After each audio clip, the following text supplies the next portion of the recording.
साथियों नमस्कार, स्वागत है आप सभी का MCQ वाला पे। तो जैसा कि आपको पता होगा कि बिहार दरोगा के एग्ज़ाम का डेट भी शायद आ चुका है, लगभग 12 दिसंबर के आसपास इसका डेट फिक्स किया गया है। तो देखते हैं कि हाँ शायद 12 दिसंबर को ही होने वाला है।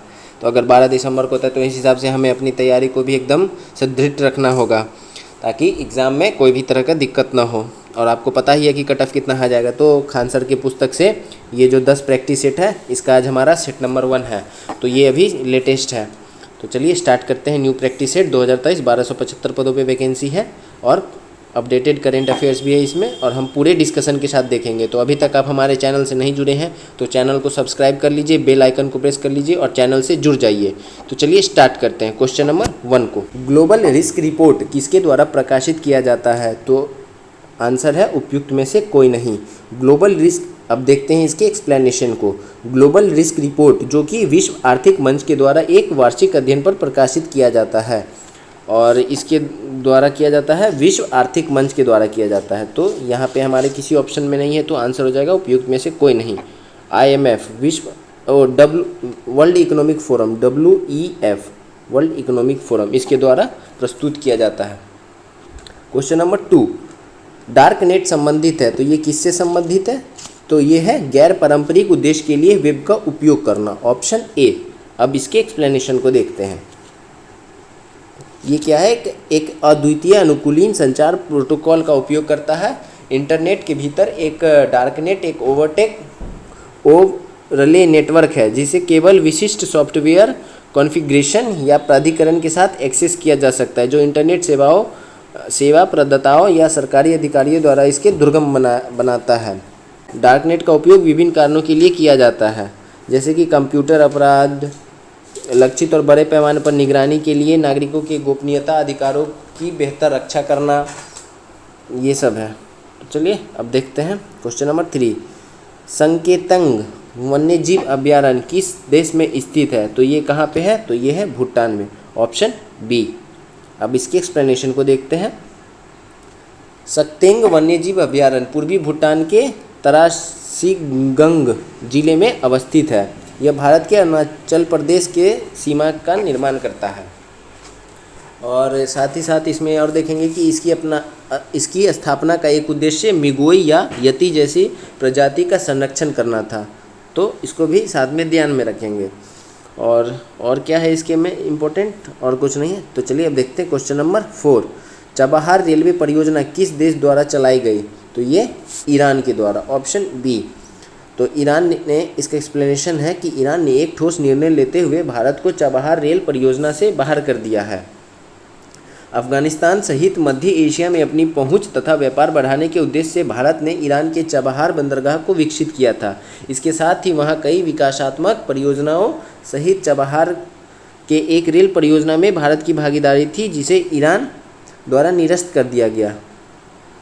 तो अब देखते हैं भारत सरकार का इस पर क्या कदम होगा। क्वेश्चन नंबर 5, अटल नवाचार मिशन किसके द्वारा लॉन्च किया गया? तो ये नीति आयोग के द्वारा लॉन्च किया गया। चलिए अब देखते हैं इसके एक्सप्लेनेशन को।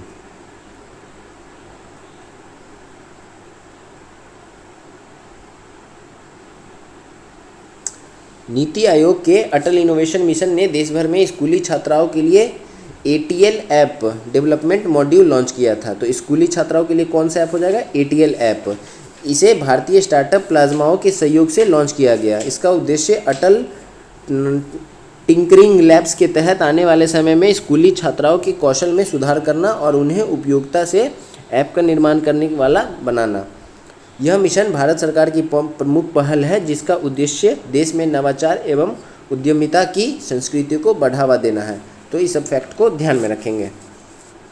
Question number 6, stop hate for profit किससे संबंधित है? स्टॉप हेट फॉर प्रॉफिट किससे संबंधित है? तो ये है सोशल मीडिया से, ऑप्शन B। तो इसके एक्सप्लेनेशन को देखते हैं कि रंगभेद के विरोध में चल रहे आंदोलन के मध्य फेसबुक और इंस्टाग्राम के बहिष्कार और इसे विज्ञापन न देने की आवाज़ अमेरिका में उठी, और अब भारत को छोड़कर पूरी दुनिया पर इसका प्रभाव देखा जा सकता है। इस अभियान को अमेरिका के अनेक मानवाधिकार संगठनों ने सम्मिलित तौर पर प्रभाव किया और इसे स्टॉप हेट फॉर प्रॉफिट का नाम दिया। ऑप्शन बी सही हो जाएगा। क्वेश्चन नंबर 7, किस राज्य की सरकार ने जल जीवन मिशन के तहत वर्ष 2023 तक राज्य के सभी घरों को 100% नल जल कनेक्शन प्रदान करने का निर्णय लिया है? तो ये अरुणाचल प्रदेश। अरुणाचल प्रदेश की सरकार ने जल जीवन मिशन 2023 के तहत राज्य के सभी घरों में 100% जल कनेक्शन प्रदान करने का निर्णय लिया है। और साथ ही में देखते हैं कि अरुणाचल प्रदेश के सबसे पूर्वी जिले लोंगडिंग में लगभग 3900 फीट की ऊंचाई पर स्थित एक अन्य गांव पुमाओ है, जिसमें स्वच्छ भारत मिशन के तहत शौचालय बनाए गए थे, लेकिन पानी की आपूर्ति नहीं होने के कारण गांव वाले इसका उपयोग नहीं करते थे। अब वे अपने घरों में पानी आ जाने से शौचालय का भी उपयोग खुशी खुशी कर रहे हैं। मतलब शौचालय बना दिया गया, पानी दिया ही नहीं गया। क्वेश्चन नंबर 8, चुशुल नामक स्थान कहाँ अवस्थित है? तो ये है लद्दाख में, ऑप्शन बी। अब देखते हैं इस एक्सप्लेनेशन को। यह भारत में लद्दाख में लेह जिले का एक गांव है। यह 4360 मीटर की ऊंचाई पर है, पेंगोंग झील के करीब। चलिए अब देखते हैं क्वेश्चन नंबर 9, काजीरंगा राष्ट्रीय उद्यान के संदर्भ में निम्नलिखित कथनों पर विचार कीजिए। कूट ए है, काजीरंगा राष्ट्रीय उद्यान उत्तराखंड में है, तो गलत है ये। काजीरंगा कहाँ पे है? ये असम में है। इसे 1974 में राष्ट्रीय उद्यान घोषित किया गया था। हाँ, 1974 में किया गया था, तो ये सही है। 1985 में यूनेस्को की विश्व धरोहर घोषित किया गया, तो इसे 1985 में यूनेस्को की विश्व धरोहर घोषित किया गया था। अतः कथन 3 भी सत्य है। और पार्क में पानी में गंगा डॉल्फिन भी पाई जाती है, तो यहाँ गंगा डॉल्फिन पाई जाती है, ये भी सही है। तो ऐसा कोई ऑप्शन है नहीं जिसमें 2, 3 और 4 हो, तो इस हिसाब से ऑप्शन डी सही हो जाएगा।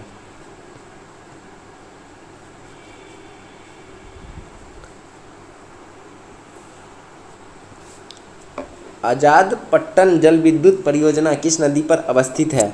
तो ये है झेलम नदी पर। एक्सप्लेनेशन देखते हैं कि आजाद पट्टन जल विद्युत परियोजना 700 मेगावाट की जल विद्युत परियोजना है, और ये पीओके के सुधोटी जिले में झेलम नदी पर स्थित है। इसलिए कथन 1 सत्य नहीं है। कथन 1 इसमें है ही कहाँ? झेलम नदी पर है, बस इतना ध्यान रखना। इसिनोफिल गन्ना किससे संबंधित है? तो ये है रक्त परीक्षण से, ऑप्शन ए, जो कि श्वेत रक्त कोशिकाओं यानी WBC की संख्या को मापता है।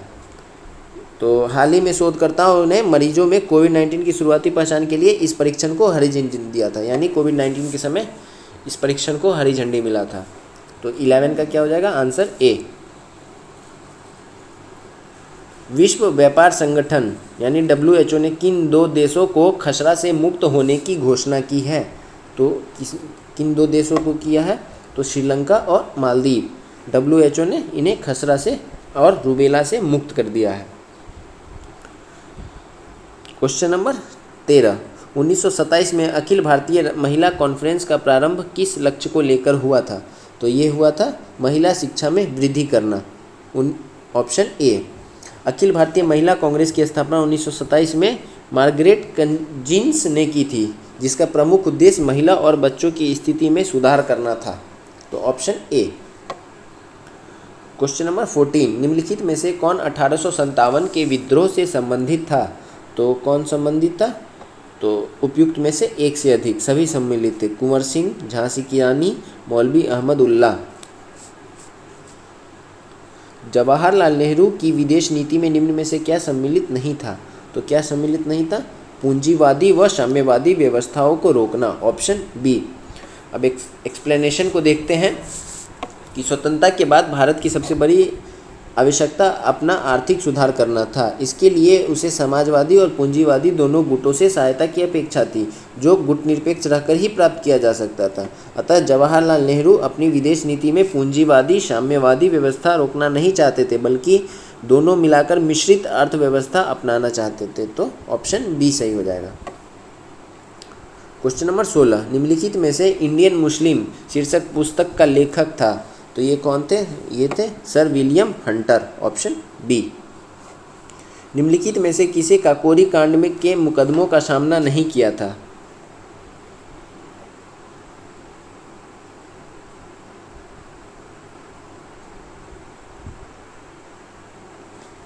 तो ये थे चंद्रशेखर आज़ाद। वो वहाँ से बचकर भाग निकले थे, लेकिन यहाँ जो इलाहाबाद में अल्फ्रेड पार्क था, जिसका नाम अब बदल के कर दिया गया है चंद्रशेखर आज़ाद पार्क, वहीं पे अंग्रेज़ों से मुठभेड़ हो गया था और उन्होंने आखिरी गोली खुद को मार ली थी और शहीद हो गए थे। क्वेश्चन नंबर 18, बंगाल के तेभागा किसान आंदोलन की क्या मांग थी? तो इनकी मांग थी जमींदारों की हिस्सेदारियों को फसल के आधे भाग को कम करने के लिए 1/3 करना। तो ऑप्शन डी। देखते हैं एक्सप्लेनेशन को कि तेभागा आंदोलन वर्ष 1945 से 1950 के बीच में हुआ था और इसका मुख्य केंद्र था बंगाल। इसकी शुरुआत जो हुई थी वो त्रिपुरा के हसनाबाद जिले से हुई थी। इस आंदोलन की मुख्य मांग जमींदारों की हिस्सेदारी को फसल के आधे भाग को कम करके 1/3 करना था। तो सही आंसर हो जाएगा ऑप्शन डी। क्वेश्चन नंबर 19, निम्नलिखित में से किसने सर्वप्रथम बायोडाइवर्सिटी शब्द का प्रयोग किया था? तो ये थे Walter G Rosen, option C. Question number 20, निम्नलिखित में से कौन सा गैस समूह ग्रीन हाउस प्रभाव में योगदान देता है? तो कौन सा देता है? CO2 और मीथेन, ऑप्शन डी। CO2 कितना? 9.26%, मीथेन 4.9%। जलवाष्प 36, मतलब सबसे ज़्यादा जो ग्रीन हाउस गैस होता है वो जलवाष्प की वजह से ही होता है, 36.72%। क्वेश्चन नंबर 21, राजीव गांधी पर्यावरण पुरस्कार किससे सर्वश्रेष्ठ योगदान के लिए दिया जाता है? तो ये दिया जाता है स्वच्छ प्रौद्योगिकी एवं विकास के लिए, ऑप्शन बी। और किसके द्वारा दिया जाता है? ये दिया जाता है केंद्रीय पर्यावरण एवं वन मंत्रालय द्वारा। क्वेश्चन नंबर 22, वर्तमान समय में भारत मत्स्य पालन और मछली उत्पादन के क्षेत्र में कौन से नंबर पे है? तो ये है दूसरे नंबर पे, ऑप्शन बी। चीन के बाद दूसरे नंबर पे, चीन है पहले नंबर पे।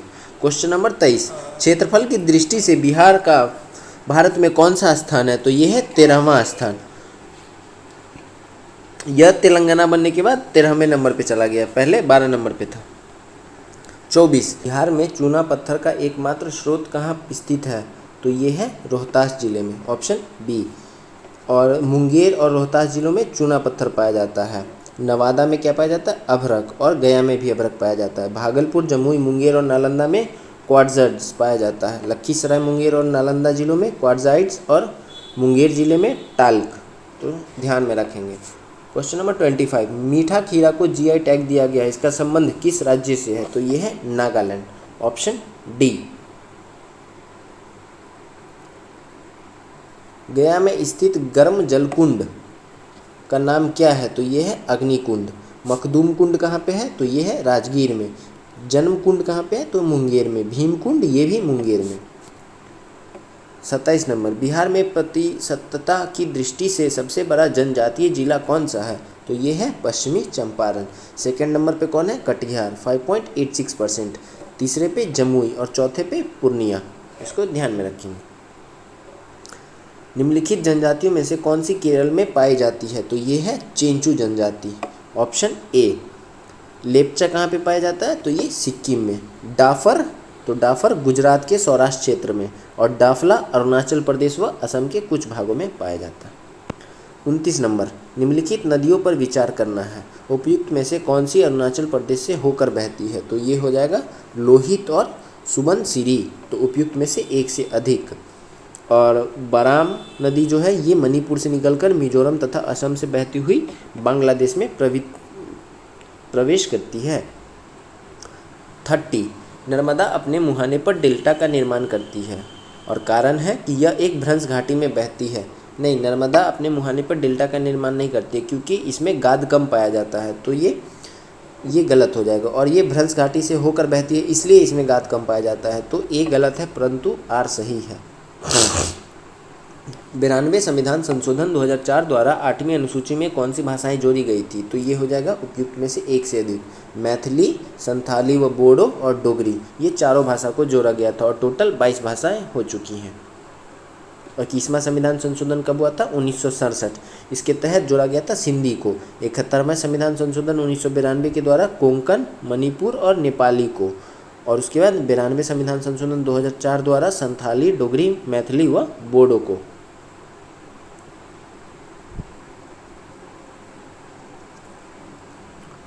भारत एक गणतंत्र है, इसका अभिप्राय है कि भारत का राष्ट्र प्रमुख वंशानुगत नहीं होता है। Option B. 33 नंबर, भारत के संविधान की प्रस्तावना के संबंध में सही कथन है तो कौन सा है? उपयुक्त में से एक से अधिक।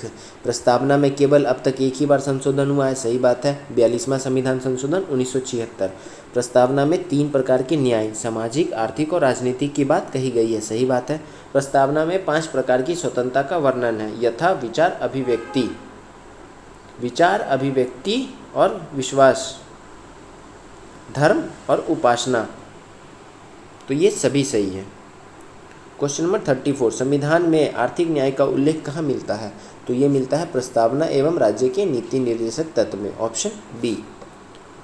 35 नंबर, भारतीय नागरिकों तथा विदेशी व्यक्तियों को प्राप्त मौलिक अधिकार हैं तो ये हैं उपयुक्त में से एक से अधिक, जो कि जबकि देखेंगे कि आर्टिकल 15, 16, 19, 29, 30 ये केवल भारतीयों के लिए, बाकी जो शेष आर्टिकल्स हैं वो सभी के लिए हैं, तो ध्यान में रखेंगे।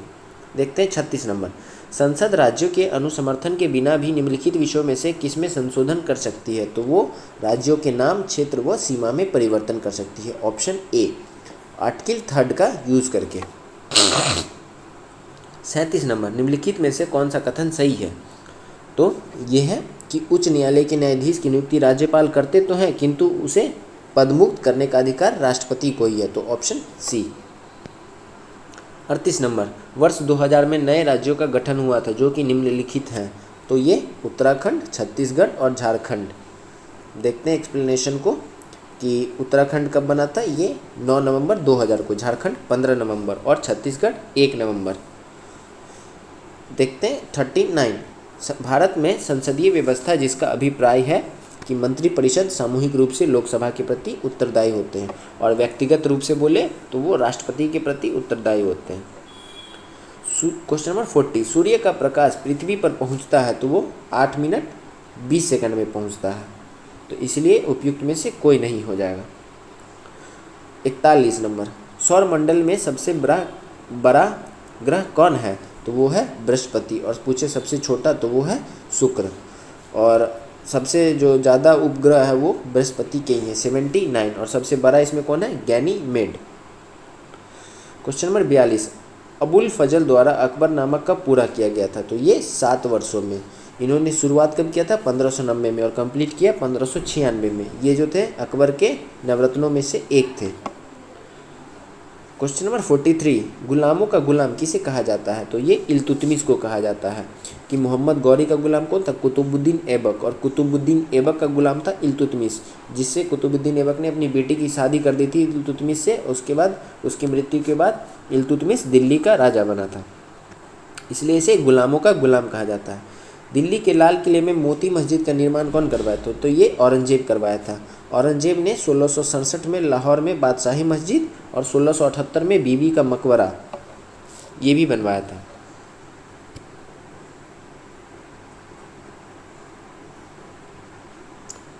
पुरातात्विक साक्ष्यों के आधार पर मोहनजोदड़ो में कितनी बार बाढ़ आई थी? तो ये लगभग 7 बार। Option D.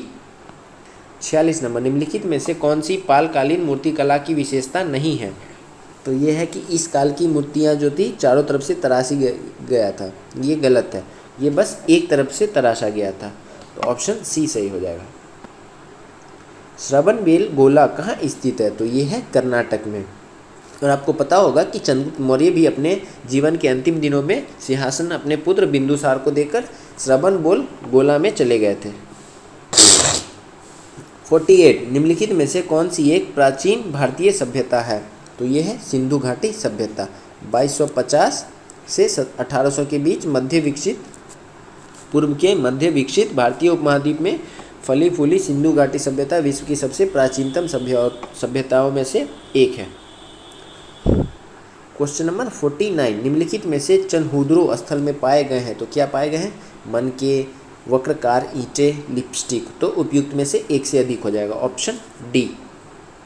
मौर्य सम्राट, क्वेश्चन नंबर 50, मौर्य सम्राट अशोक द्वारा धर्म यात्राओं के समय अनुसरण किए गए मार्गों में पड़ने वाले स्थलों का क्रम क्या था? तो ये सबसे पहले क्या था? गया, उसके बाद कुशीनगर, लुम्बिनी, कपिलवस्तु, उसके बाद सारनाथ। तो ऑप्शन बी। किसने पुस्तक Shining Sikh Youth of India का विमोचन किया है? तो ये राजनाथ सिंह, ऑप्शन बी। और केंद्रीय एक्सप्लेनेशन को देखते हैं कि केंद्रीय मंत्री राजनाथ सिंह ने सिखों के 9वें गुरु यानी गुरु तेग बहादुर की 400वीं जयंती के उपलक्ष्य में नई दिल्ली में shining Sikh Youth of India नामक पुस्तक का विमोचन किया है। पुस्तक को पंजाबी विश्वविद्यालय पटियाला के प्रशासनिक अधिकारी डॉक्टर प्रभलीन सिंह ने लिखा है। तो इसका नाम ध्यान में रखेंगे इनका। क्वेश्चन नंबर 52, बाजरा मिशन किस राज्य सरकार ने शुरू किया है? तो ये छत्तीसगढ़ सरकार के द्वारा शुरू किया गया है, ऑप्शन ए।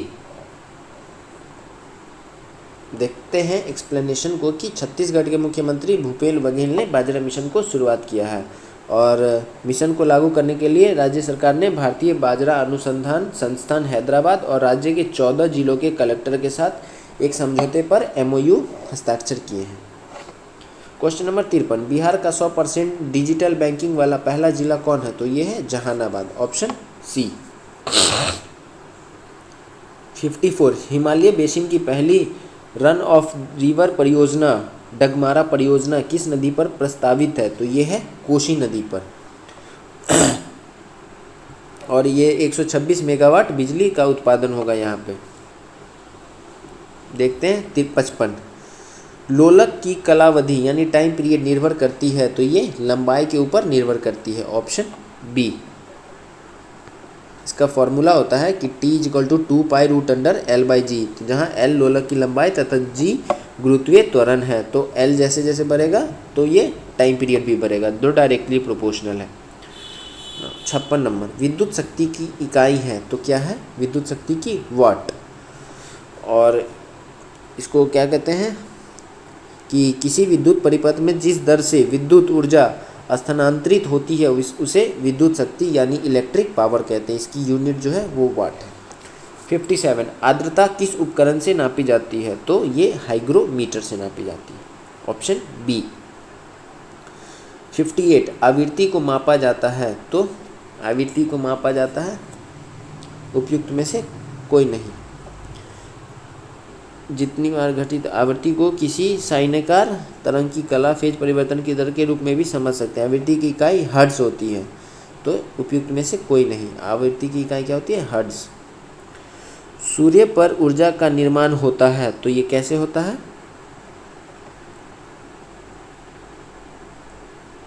नाभिकीय संलयन। नाभिकीय संलयन वह प्रक्रिया है जिसमें हाइड्रोजन के 2 परमाणु आपस में मिलकर ड्यूटेरियम हीलियम का निर्माण करते हैं और विशाल मात्रा में ऊर्जा निर्मुक्त करते हैं। यह सूर्य तथा तारों की ऊर्जा का स्रोत है। तो सूर्य तथा तारों में क्या होता है? ये होता है नाभिकीय संलयन। इसको ध्यान में रखेंगे।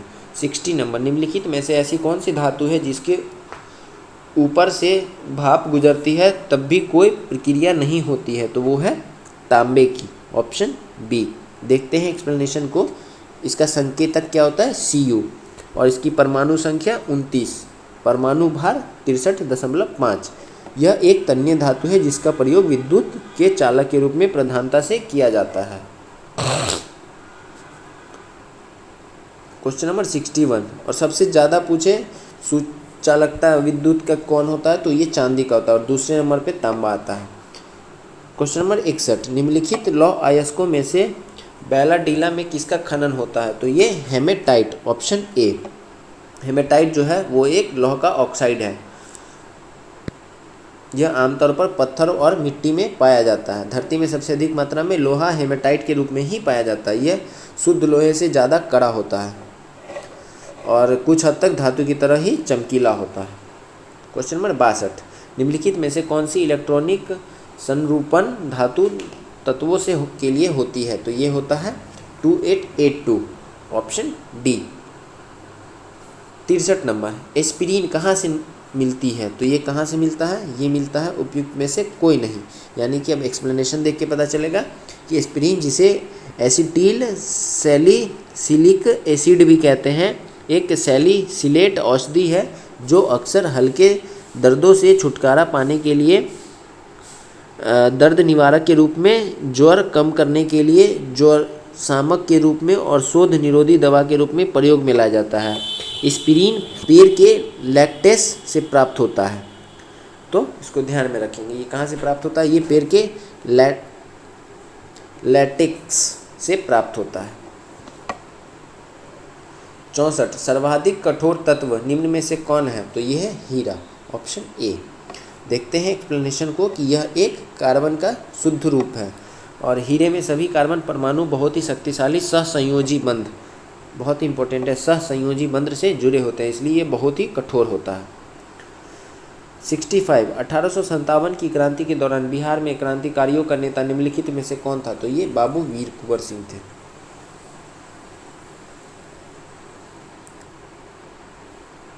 66 निम्नलिखित में से किसने 1909 में भारतीय राष्ट्रीय कांग्रेस के लाहौर अधिवेशन की अध्यक्षता की थी? तो ये मदन मोहन मालवीय, ऑप्शन सी। भारतीय राष्ट्रीय कांग्रेस के किस अधिवेशन में वंदे मातरम को पहली बार गाया गया था? तो ये गाया गया था 1896 के कलकत्ता अधिवेशन, ऑप्शन सी। और इसके अध्यक्ष थे रहमतुल्ला एम सयानी। 68 भारतीय सेवक समाज की स्थापना किसने की थी? तो ये गोपाल कृष्ण गोखले के द्वारा 12 जून 1905 को Bharat Sevak Sangh, servant of India society की स्थापना की गई, जिसका उद्देश्य भारत की सेवा के लिए राष्ट्रीय प्रचारक तैयार करना और संवैधानिक ढंगों से भारतीय जनता के सच्चे हितों को प्रोत्साहन देना था। 69 वांडीवॉश युद्ध किन किन देशों के मध्य लड़ा गया था? तो ये अंग्रेज और फ्रांसीसियों के मध्य लड़ा गया था, ऑप्शन सी। ये कब हुआ था? ये हुआ था 1760 में और अंग्रेजी सेना का नेतृत्व सर आयरकुट ने किया था, जबकि फ्रांसीसी सेना का नेतृत्व काउंट डी लाली ने किया था। क्वेश्चन नंबर 70 बक्सर की लड़ाई के समय बंगाल का नवाब कौन था? तो ये मीर कासिम, ऑप्शन सी। बक्सर का लड़ाई कब हुआ था? 22 अक्टूबर 1764 को बंगाल के नवाब मीर कासिम और अंग्रेज के बीच में हुआ था। क्वेश्चन नंबर 71 लोकसभा टीवी और राज्यसभा टीवी को मिलाकर बने नए टीवी को क्या नाम दिया गया है? तो ये दिया गया है संसद टीवी, ऑप्शन ए। विश्व बाल श्रम निषेध दिवस कब मनाया जाता है? तो ये मनाया जाता है 12 जून को, हर साल 12 जून को। विश्व बाल श्रम निषेध दिवस की शुरुआत ILO ने 2002 से किया था। इस बार वीक ऑफ एक्शन मनाया जा रहा है जो 10 जून से शुरू हुआ था। रिपोर्ट में 5 से 11 साल के बच्चों की संख्या में बढ़ोतरी की ओर इशारा किया गया है, जो कि पूरी दुनिया में कुल बाल मजदूरों की संख्या के आधे से अधिक है।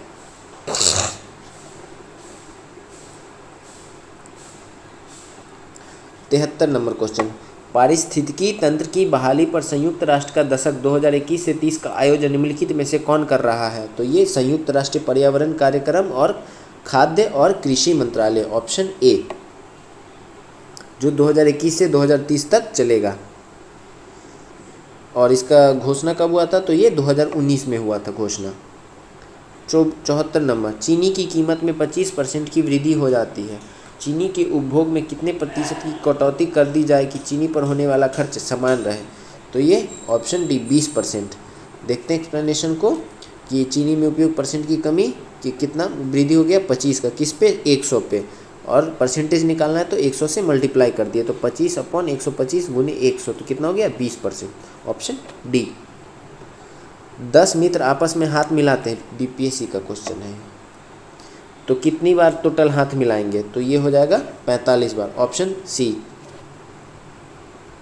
76 नंबर एक आदमी 5 किलोमीटर प्रति घंटे की गति से चल रहा है, एक पुल को 15 मिनट में पार करता है, पुल की लंबाई ज्ञात करना है। तो आदमी की चाल दिया हुआ है 5 किलोमीटर पर आवर, इसको मीटर पर सेकंड में बदलने के लिए 5/18 से मल्टीप्लाई कर देंगे तो 25/18 मीटर पर सेकंड।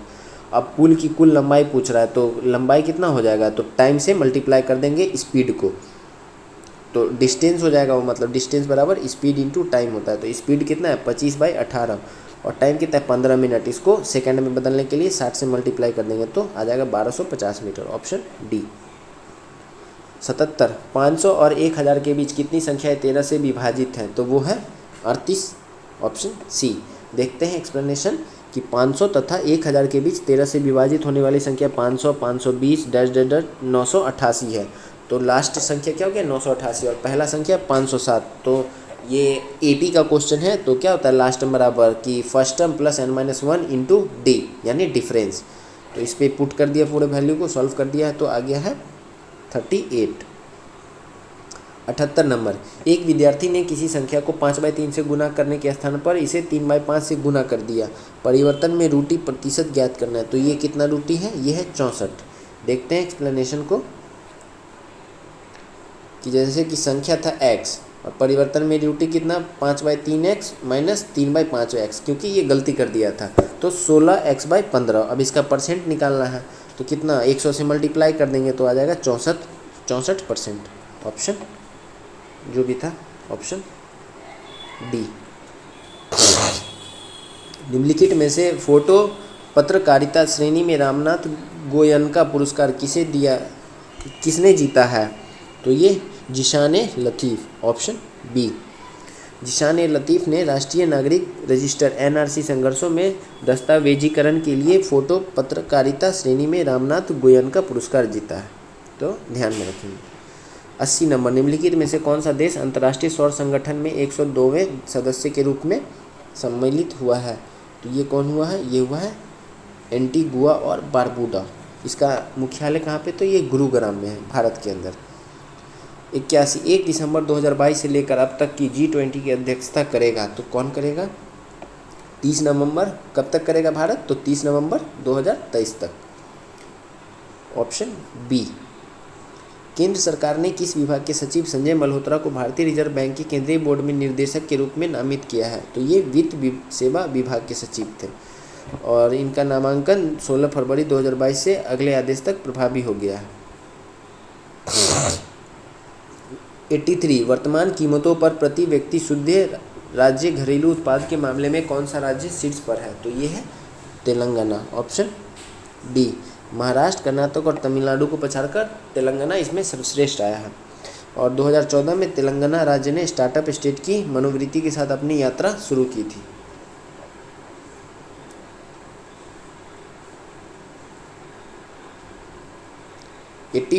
बिरसा मुंडा जनजातीय नायक नामक पुस्तक के लेखक कौन है। तो इसके लेखक है प्रोफेसर आलोक चक्रवाल, ऑप्शन सी।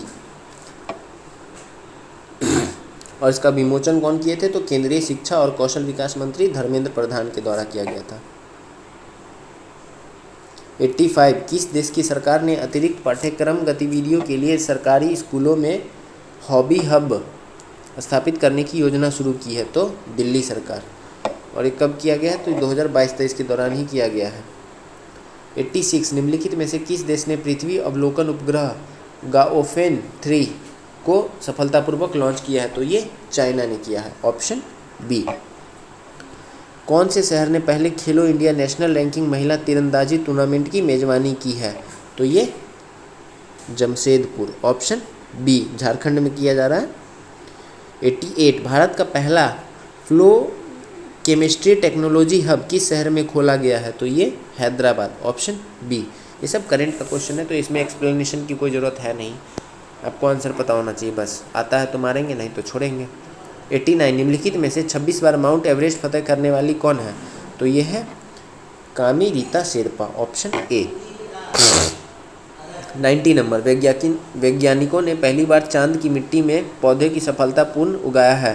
निम्नलिखित में से किस मिशन में अंतरिक्ष यात्रियों द्वारा इस मिट्टी को पृथ्वी पर लाया गया था। तो ये अपोलो मिशन के द्वारा, ऑप्शन डी। इसी में नील आर्मस्ट्रांग गए थे।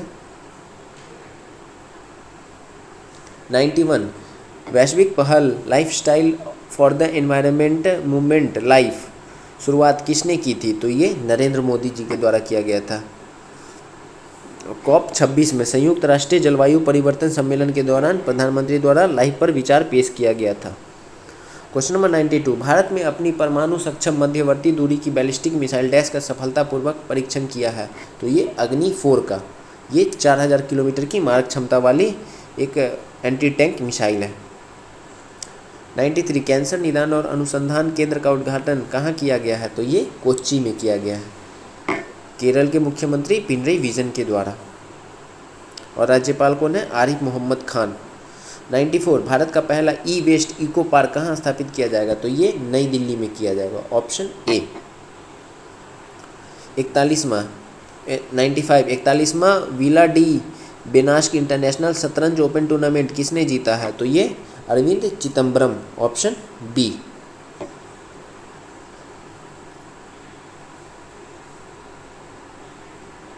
इंडिया इनोवेशन इंडेक्स 2021 के तीसरे संस्करण में प्रमुख राज्यों की सूची में प्रथम स्थान पर कौन सा राज्य था? तो ये था कर्नाटक, ऑप्शन डी। इसके बाद कौन था? मणिपुर और चंडीगढ़।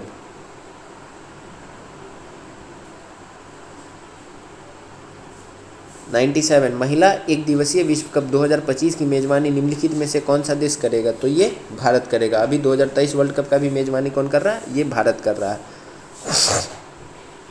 98 मध्य प्रदेश के किस शहर में एक तैरता हुआ सौर ऊर्जा संयंत्र बनाया जाएगा? तो ये कहाँ पे बनाया जाएगा? Khandwa, option A. यहाँ पे लगभग 600 मेगावाट का बिजली पैदा करेगा। क्वेश्चन नंबर 99 किस देश ने अंडर 20 सैफ फुटबॉल चैंपियनशिप का खिताब जीता है? तो ये भारत ने बांग्लादेश को हराकर 5-2 से खिताब जीता है। अब है लास्ट क्वेश्चन, क्वेश्चन नंबर 100 निम्नलिखित में से भारत के 75वें ग्रैंड मास्टर कौन बने हैं? तो ये हैं वी प्रणव, ऑप्शन ए। और ये कहाँ के रहने वाले? ये चेन्नई के रहने वाले हैं। तो आज ये हमारा सेट नंबर 1 कंप्लीट होता है।